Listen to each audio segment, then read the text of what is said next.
ကဲ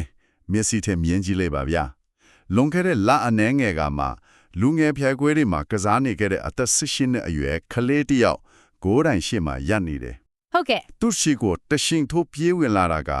ဟိုလေ9နှစ်ဆက်တိုက်ဆူဖလာလက်မဲ့ဖြစ်နေတဲ့ဂျင်းစာကိုဘလိုနီနဲ့ဖြစ်ချိုးဖြတ်ချင်နေတဲ့ကစားသမားကြီးလေဘောလုံးရော5ဆုရှင်ကြည့်ပါဟုတ်တယ်ဗျာကမ္ဘာအကောင်းဆုံးကစားသမားကြီးခရစ္စတီယာနိုရိုနယ်ဒိုနဲ့ဂျပန်လူငယ်လေးရူအီအာရာဂီတို့ရဲ့ထိပ်တိုက်တွေ့ဆုံမှုပေါ့အင်မရန်စိတ်ဝင်စားစရာကောင်းတဲ့အားပြိုင်မှုပါပြီးတော့ဆက်ဖြစ်သွားတဲ့အဖြစ်အပျက်ကဘောလုံးလောကရဲ့ရွတ်ထိဗီတာအားလုံးကိုခြေဖြတ်ပစ်လိုက်တယ်ဗျာဒီနေ့ကျွန်တော်တို့ရဲ့တည်င်းရင်းမြစ်တီကိုအခြေခံပြီ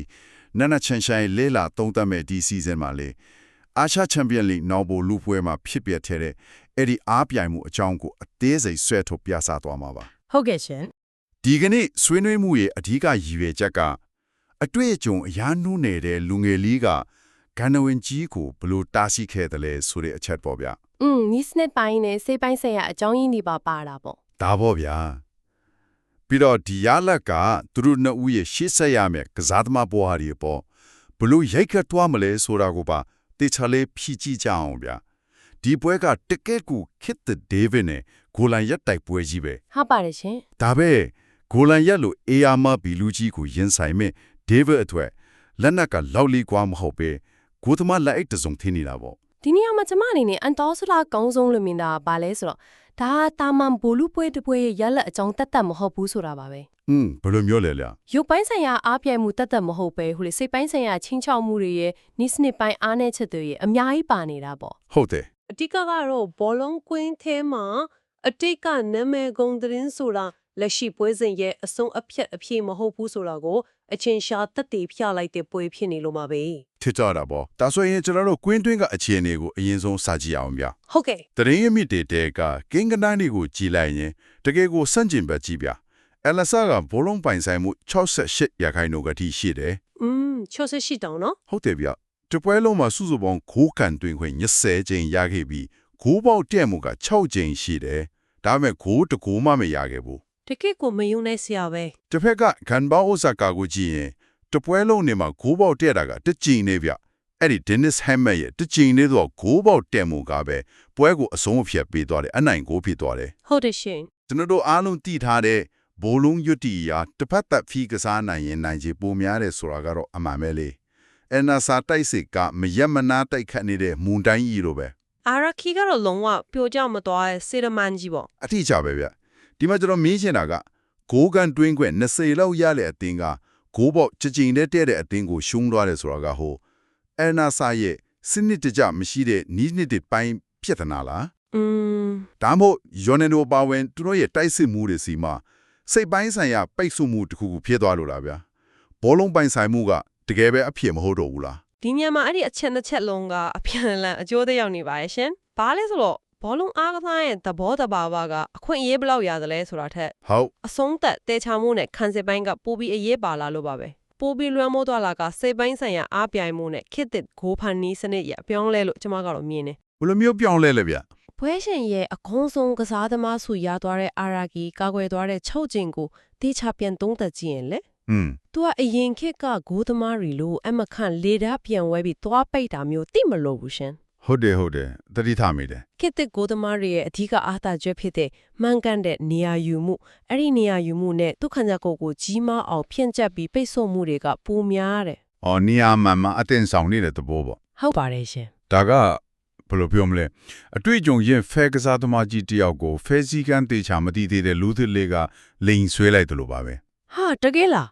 းဘယ်လိုမျိုးလဲဗျာတာမားထင်အတွေ့အကြုံရင်သူကသူ့ရဲ့နာမည်နဲ့ဟန်ပန်းကိုသုံးပြီးတစ်ဖက်လူကိုချိန်ချောက်လေးရှိတယ်လေဟုတ်တယ်ယော်နယ်ဒိုဆိုတဲ့နာမည်ကရင်တော်တော်ကြီးတာကိုအဲ့ဒါပေါ့တကယ်လို့အဲ့ဒီနေရာမှာတက်တန်းရင်ကိုသမားတယောက်ဆိုရင်ရိုနယ်ဒိုရဲ့နာမည်ကိုကြောက်ပြီးအရင်ဆုံးအမားလုပ်မိနေတယ်ပြာရာခတ်သွားတာမျိုးပေါ့ဟုတ်တယ်ဒါပေမဲ့18နှစ်အရွယ်အာရာကီယာအဲ့ဒီလိုချိန်ချောက်မှုကိုကြောက်ရမှန်းမသိတဲ့အခါဒါမှမဟုတ်ဂရုမစိုက်ကအခါယော်နယ်ဒိုတို့ဘက်ကပိုပြီးဖိအားဝင်သွားတာရှင်တော့တင်းငင်းနေတော့ဟိုဘက်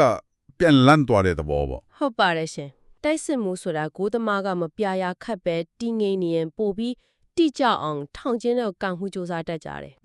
အဲ့ဒီလိုအတင်းစ조사ရင်းနဲ့ပဲအမားလုံးမိတတ်တာသဘောပါပဲ18နှစ်အရွယ်လေးကဒီလောက်ဖိအားများတဲ့ဘိုးလူကွဲမှာ တင်းငင်စွာနဲ့6ကျင်တီတီကာကွယ်နိုင်ခဲ့တာကသူ့ရဲ့စိတ်ပိုင်းဆိုင်ရာကြံ့ခိုင်မှုကိုပြနေတာပါပဲ ခဏလေးတဘောကအာရာကီရဲ့အကြီးမားဆုံးလက်နက်ကတုံ့ပြန်နိုင်စွမ်းမြန်ဆန်းတာချီးပဲမဟုတ်ပဲယော်နိုဒိုကိုရင်ဆိုင်နေရတယ်ဆိုတဲ့အတိနဲ့ကြောက်ရွံ့မနေတာ ဟုတ်တယ် ဖီယာမမင်တာကသူ့ကိုအားတာသွားစေတယ်ဆိုတဲ့သဘောလား အတိအကျပါပဲ ဒါဆိုရင်အယ်နာဆာရဲ့ကန်ချက်ဒီကတကယ်ပဲအာရာကီကာကွယ်လို့ကောင်းသွားတာလားဒါမှမဟုတ်သူတို့ကိုယ်တိုင်အဆုံးသတ်ညံ့သွားတာလား အဲ့ဒီနှစ်ခုကခွဲခြားလို့မရအောင်ဆက်ဆက်နေပါတယ်ရှင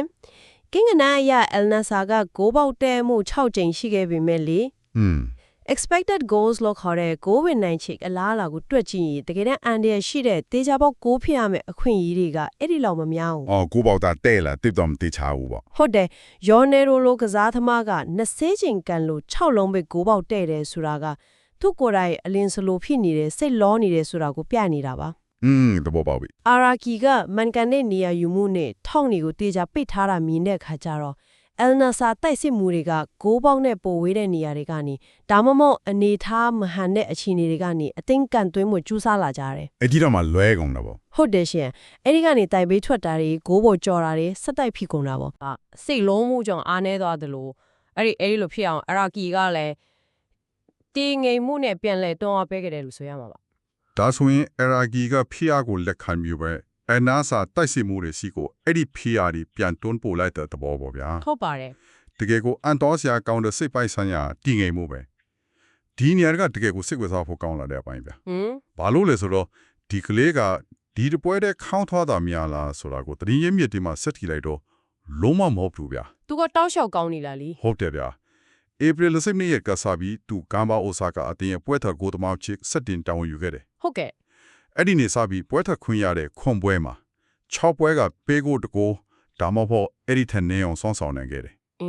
ကိုမပေးရတဲ့ပွဲစဉ်3ပွဲဒီတောင်ရှိခဲ့တယ်ဗျာဒါကကလပ်အသင်းမှာနော် ဟုတ်ကဲ့ရှင် နိုင်ငံအသင်းမှာဆိုရင်လေပြီးခဲ့တဲ့2026အာရှ U23 ပြိုင်ပွဲမှာဂျပန်အသင်းအတွက်ကစားပေးခဲ့ရမှာ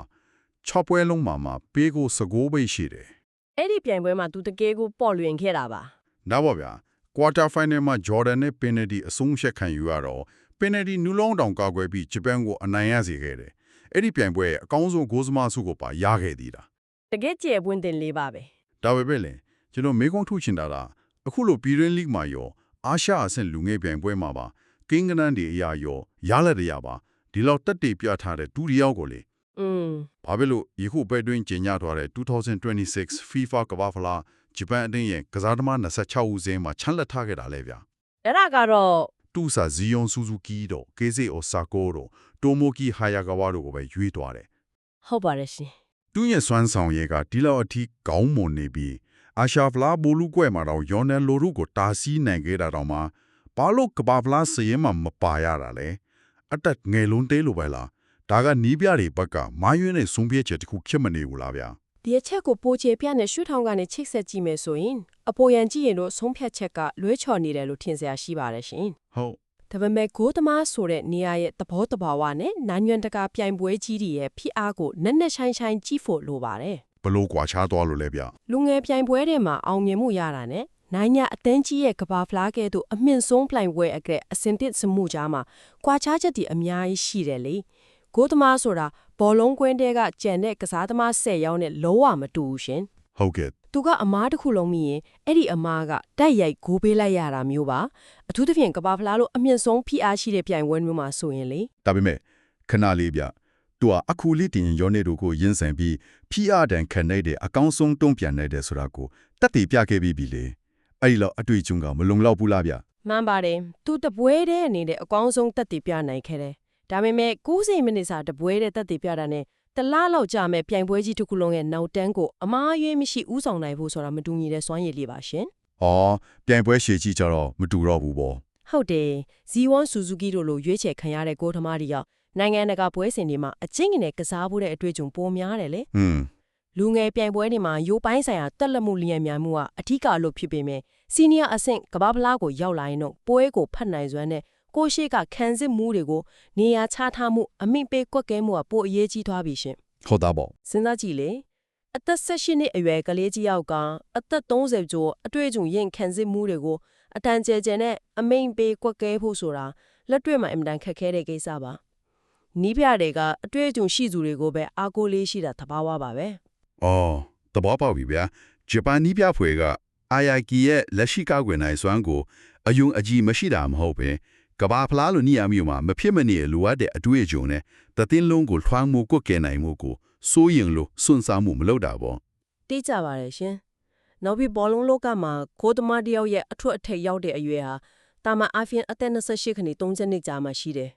ဟုတ်တယ် အာယာကီကအခုမှ18နှစ်ပဲရှိသေးတယ်ဒီလိုအသက်အရွယ်နဲ့ဒီလိုကိန်းဂဏန်းနေလောက်ပြနိုင်တာကိုကပို့ပြီးတော့အာမခံဖြစ်နေရတာပါ ဒါတော့အမှတ်မယ်ဗျ တော့ကိုအခုကဘာဖလားလူစားရင်ကနေခြံလိုက်ခဲ့တာဟာသူ့ရဲ့ကစားသမားဘဝရေရှည်ဖြိုးမှုအသက်ကာကွယ်ပေးလိုက်တဲ့သဘောလေးတက်ရောက်နိုင်ပါတယ်ရှင် ဖိအားဒီနဲ့ကောက်ွယ်ပေးတာပေါ့ ဟုတ်ပါရဲ့အရင်ဆောင်းလို့တဲ့အချိန်မှာကဘာဖလားရဲ့ကြီးမားတဲ့အဖိအားအောက်ကိုတွန်းပို့လိုက်ရင်မတော်တဆအမားတစ်ခုခုလုံမိတဲ့အခါနိုင်ငံတစ်ခုလုံးရဲ့ဝေဖန်မှုဒဏ်ကိုမခံနိုင်ပဲစိတ်သက်ပိုင်းဆိုင်ရာပြိုကျသွားနိုင်လို့ပါပဲ ဟုတ်ကဲ့လူငယ်ကစားသမားတွေအဲ့လိုပြိုကျသွားတာအများကြီးပဲလေ အဲ့ဒါဟုတ်ရှင်အခုချိန်မှာသူ့အနေနဲ့ကကလပ်အသင်းမှာပဲအတွေ့အကြုံတွေဆက်ယူပြီးတဖြည်းဖြည်းချင်းရင့်ကျက်လာဖို့ကပို့အရေးကြီးပါတယ်အနာဂတ်ကတော့အရန်တောက်ပနေသေးပါပဲ အဲ့ဒီစိတ်ပိုင်းဆိုင်ရာဖိအားဆိုတဲ့စကားလုံးကနေပဲကျွန်တော်တို့တစ်ဖက်ကကစားသမားကြီးယွန်နေဒိုစီကိုကူးသွားရအောင်ဗျာ ဟုတ်ကဲ့ အာရီယာရဲ့ကစားသမားဘဝကတရှင်သူအထက်ကိုတက်လာတဲ့အချိန်မှာယွန်နေဒိုရဲ့အခြေအနေကတော့လုံးဝကိုစန့်ကျင်ပဲအဖြစ်ဖြစ်ကြီးဖြစ်နေပဲ တကယ်ကိုစံချင်းမှတ်ပါပဲ အခုရှုံးမိန်ကိုကြောင့်အယ်နာဆာတင်းနဲ့အတူရိုနယ်ဒိုရဲ့တရားဝင်ကလပ်စုဖလားကင်းမဲ့နေတဲ့ကာလက9နှစ်တိတိပြည့်တော့ပြီဗျာစဉ်းစားတာကြည့်ရောပြီးခဲ့တဲ့9နှစ်အတွင်းမှာသူစုဖလားပေါင်း14လုံးထိလွှဲချိုခဲ့ရတယ် 14လုံးတောင်နော်အတူများတာပဲ ဟုတ်တယ်ဗျအခုရှုံးနေခဲ့တဲ့အာရှချန်ပီယံလိဂ်နေ့ဆိုတာကယူရိုပရဲ့ယူရိုပါလိဂ်နဲ့အဆင့်အတန်းချင်းညီးမြတဲ့ပြန်ခွဲမျိုးပါအဲ့ဒီလိုပြန်ခွဲမျိုးမှာတော့ sorry take တီအထင်ကရှုံးနေခဲ့ရတယ် ဟုတ်ပါတယ်ရှင် ကျွန်တော်နားလည်ထားတာကဘောလုံးဒီရော9ချိန်တီတီရထားတဲ့ကမ္ဘာအကောင်းဆုံးစားသမားတယောက်ဟာ Saudi Arabia ကိုတွားခဲ့တာအဲ့ဒီလီကိုလုံးဝကြီးစိုးလွှမ်းမိုးဖို့တက်တုံတက်တာလဲစူဖလားတွေမြတ်ယူဖို့လေ အားလုံးကအဲ့ဒီလိုပဲထင်ခဲ့ကြတာပေါ့ ဟုတ်တယ်ဗျာဒါပေမဲ့အခုတော့နာကျင်ခံစားရမယ့်နီလန်တစ်တီကိုသာစက်တိုက်ရှာဖွေတွေ့ရှိနေတဲ့ကဲ့သို့ဖြစ်နေပြီနေမစ်တစ်တွေကိုတိုင်းပိုက်ဖို့ထွက်လာတဲ့ဘရင်ကြီးတစ်ပါးကတိုက်သွဲရီတိုင်းမှာအစွမ်းပြနေပေမဲ့သူ့ခေါ်ဖို့တင်မဲ့တရဖူကိုတော့ရှာမတွေ့နိုင်ဖြစ်နေတဲ့ပုံမြင်တပုတ်လိုပဲဗျာ တရုတ်ပေါ်တဲ့ဥပမာပါပဲ ဒီနေရာမှာမေးစရာရှိလာတာကကမ္ဘာအကောင်းဆုံးစု9ချိန်ရထားတဲ့ကစားသမားတစ်ယောက်အတွက်ဒီလို9နှစ်ဆက်တိုက်စုဖလာမရတဲ့အခြေအနေကစိတ်ပိုင်းဆိုင်ရာအရာဘလောက်တောင်ဖိအားဖြစ်စေမလဲဗျာဆော်ဒီလိုနေရာမျိုးမှာတောင်သူဘာလို့ဒီလောက်ရုန်းကန်နေရတာလဲ ဒီအချက်ကဆော်ဒီကိုရောက်လာခြင်းကမြို့မှန်းထားတဲ့အခြေအနေနဲ့ဘောလုံးအားကစားရဲ့မန်းစာရဲ့အခက်တဲ့အမှန်တရားကိုခွက်ခွက်ပြနေတာပါရှင် ဘယ်လိုမျိုးလဲဗျာ ယော်နယ်ဒိုတူးချင်းစီရဲ့တွင်းခိုးကိန်းခနန်းဒီကိုပြန်ကြည့်ရင်အခုအထိအမခံထင်နေစေပါသူဂိုးရီတွင်းနေတော့ပဲလေ ဟုတ်တယ်ဂိုးတွင်းလုံးကတော့မကြသေးဘူး ဒါပေမဲ့ခေတ်သစ်ဘောလုံးနည်းစနစ်ကအများကြီးပြောင်းလဲကြပြီရှင်တရုတ်ထဲကိုပဲအလုံးစုံမိခိုနေတဲ့အသင်းဒါမှမဟုတ်ကစားသမားတယောက်ထဲအတွက်ပုံအော်ပြီးတိဆောက်ထားတဲ့စနစ်တွေကရေရှည်မှအလုံးမထစ်တော့ဘူး အော်တတင်းလုံးကဝိုင်းကစားတဲ့ခစ်ကြောက်လာတာကို ဟုတ်ပါတယ်ရှင်အယ်နာဆာတင်းညီနဲ့ယော်နယ်ဒိုတို့ပဲအခွင့်အရေးတွေဖန်တီးပေးဖို့အာရုံစိုက်နေတဲ့အခါတစ်ဖက်အသင်းတွေကဒါကိုကြိုတင်ခံမိုင်းနိုင်ပြီးပိတ်ဆို့ဖို့လွယ်ကူသွားတယ် တဘောပေါက်ပြီ နောက်တစ်ချက်ကစိတ်ပိုင်းဆိုင်ရာအခြေအနေပါရှင်ငါးနှစ်စက်တိတ်စူဖလားမရဘူးဆိုတာသူ့လိုအောင်မြင်မှုစာလောင်လုံးနဲ့အငြင်းတဲ့ number 1ဖြစ်ချင်တဲ့ကစားသမားတယောက်အတွက်စိတ်သက်ပိုင်းဆိုင်ရာပြင်းထန်တဲ့ရိုက်ခတ်မှုပါပဲ ကားဖို့ရမခံစားနိုင်တော့ဘူး ပွဲတိုင်းမှာဖလားရဖို့စ조사လေဖျားများလေဖျားများတော့အဆုံးတက်ပိုင်းမှာအမားများလေဆိုတဲ့တန်တရားလဲနေတာဒီဖျားကနေယုံထွက်ဖို့ဆိုတာအင်မတန်ခက်ခဲပါတယ် ရဲ့ရီမန်းချက်တွေကိုအဆုံးသတ်ပေးလိုက်တာကတန်ပေါင်းများစွာတန်ကြေးရှိရဲ့ကစားသမားတွေမဟုတ်ပဲဘယ်သူမှတေချာမသိသေးတဲ့18နှစ်အရွယ်ဂျပန်လူငယ်လေးတို့ဖြစ်နေတာကတကယ့်ကိုဇလန်းဆန်လွန်းတယ် မှန်ပါပဲဒါကပဲဘောလုံးအားကစားရရင်အလာတရားလို့ပြောရမှာပါရှင် ကဘော ဘောလုံးကွင်းနဲ့ရောက်သွားပြီဆိုရင်မင်းရဲ့အတိတ်ကနာမည်တွေမင်္ဂွေဘလောက်ရတယ်စုဖလားဘလောက်ယူထားတယ်ဆိုတာတွေကဘာမှရေးမပါတော့ဘူးလေ ဟုတ်ကဲ့ အဲ့ဒီ90မိနစ်အတွင်းမှာဘသူကဖျားကုန်ပို့ခန်းနိုင်ရင်ရှိတယ်လေဘသူကအခွင့်အရေးကိုပို့အသုံးချနိုင်တယ်လဲဆိုတာကပဲစကားပြောသွားတာဘောလုံးလောကကိုဆက်ဆုနှစ်သူခုကျော်လွမ်းမိုးထားတဲ့ကစားသမားကြီးရဲ့ရီမန်းချက်ကိုလူငယ်လေးတယောက်ကဖျက်ဆီးပစ်လိုက်နိုင်တာဟာတကယ့်ကိုအမခံပါပဲရှင် ဒီကနေ့ဆွေးနွေးသွားတဲ့အချက်ဒီကိုအနစ်ချုပ်ပြလဲသုံးသက်ကြည့်ရမယ်ဆိုရင်တစ်ဖက်မှာအသက်17နှစ်အရွယ်ပါရမီရှင်လူငယ်လေးယူအီအရာကီကကမ္ဘာအဆင့်ပြိုင်ပွဲကြီးတစ်ခုမှာသူ့ကိုယ်သူအကောင်းဆုံးမိတ်ဆက်လိုက်နိုင်တဲ့အချိန်မှာလေ ဟုတ်ကဲ့ အခြားတစ်ဖက်မှာတော့ဘောလုံးလောကရဲ့ဂန်ဒဝင်ကစားသမားကြီးရိုနယ်ဒိုရဲ့စိတ်ပြည့်ဖွယ်ရာကာလရှည်စူပလာလက်မစ်အခြေအနေကြီးကဆက်လက်ပြီးတက်တန်းဆွဲပွားခဲ့ရတယ်ဗျ စံကျင်ဘက်အခြေအနေနဲ့ရောပေါ့ ဟုတ်တယ်ဗျဒီအကြောင်းအရာကနေကျွန်တော်တို့ဘာတင်ယူနိုင်မလဲဆိုတာကိုနားဆင်သူတွေအတွက်ဆက်ဆက်ပြီးစဉ်းစားကြည့်မယ်ဆိုရင်အများကြီးတွေ့ရပါတယ်ဘောမှာဖြစ်စေအားကစားမှာဖြစ်စေအတိတ်ကအောင်မြင်မှုမှတ်တိုင်းတွေဥပမာဘောလုံးဒီအောင်9စုရထားတာမျိုးတွေဟာအနာဂတ်အတွက်ယာနုံပြီးအာမခံချက်မဟုတ်ဘူးဆိုတာပါပဲ ဟုတ်တယ်ရှင် အောင်မြင်လို့ဇောက်ကစ်ကိုရောက်နေပါစေမျိုးဆက်သူရဲ့ရီမှန်းချက်ကြီးမားမှုစ조사အားထုတ်မှုနဲ့ထက်သန်မှုတွေကိုအမြဲတမ်းရင်ဆိုင်ရစမြဲသူပြီးအချိန်မွေးစင်ခေါ်ခိုင်းရနိုင်တယ်ဆိုတဲ့သင်ခန်းစာပါပဲဗျာ အတိအကျပါပဲရှင်အတိတ်ကဘလောက်ပဲကြီးချစ်ခမ်းနားခဲ့ပါစေပိတ်ဆို့ပံမှာစ조사မှုမလျှော့တဲ့ဆက်လက်ရပ်တည်နိုင်မှုကအရေးကြီးပါတယ် ဟုတ်တယ်ဗျာ ဒီပွဲစဉ်ကနေရလိုက်တဲ့အကြီးမားဆုံးအတိတရားကတော့ထိတ်ဆုံးမှနေရတာထက်ထိတ်ဆုံးမှဆက်လက်ရပ်တည်နိုင်မှုကပိုခက်ခဲတယ်ဆိုတဲ့အချက်ပါပဲရှင် မှန်လိုက်တာဗျာဒါဆိုရင်ဒီကနေ့နည်းနည်းရှိုင်းလီလာတုံးတတ်မှုရဲ့နောက်ဆုံးအနေနဲ့ပိုမိုနဲ့ရှိုင်းရဲ့တွေ့တော့ဖရာမေကွန်းတစ်ခုကိုခြံထားခဲ့ကြပါလေဗျာ ဟုတ်ကဲ့ရှင် အာယာကီအနေနဲ့အခုလိုမျိုးဘိုးလူပွဲမှာယော်နယ်ဒိုကိုအောင်မြင်မြင်တားဆီးနိုင်ခဲ့ပေမဲ့2026ကမ္ဘာဖလားလူစားရင်းမှာတော့မပါဝင်ခဲ့ဘူးလေ ဟုတ်တယ် ဒီလိုခြံလက်ခံရမှုကသူ့အထော်လာမယ့်နေ့တွေမှာဂျပန်အသင်းရဲ့ number 1 goal သမားမဖြစ်မနေဖြစ်လာရမယ်ဆိုတဲ့တွန်းအားတရအဖြစ်ပြောင်းလဲတော့မလား စိတ်ဝင်စားစရာပဲ ဒါမှမဟုတ်ယော်နယ်ဒိုကိုတားဆီးနိုင်ခဲ့တဲ့ကလေးဆိုတဲ့ခေါင်းစဉ်အောက်ကကြီးမားလုံးနဲ့မျော်လင့်ချက်ဖြီးအားတွေကပဲသူ့အတွက်တဲ့ဘူးရက်ခဲ့တဲ့ဝင်ထုတ်ဝင်ဘူးကြီးဖြစ်သွားမလားဆိုတာကတော့ကျွန်တော်တို့အားလုံးရှစ်ဆက်ပြီးစောင့်ကြည့်ရမယ်စိတ်ဝင်စားဖို့အချက်ပဲဖြစ်ပါတော့တယ်ဗျာနောက်ထပ်လည်းဘယ်လိုစိတ်ဝင်စားစရာအကြောင်းအရာတွေကိုဆက်လက်ဆွေးနွေးသွားမလဲဆိုတာကိုစောင့်မျှော်ပေးကြပါအောင်ထပ်တွေ့ကြတာပေါ့ဗျာ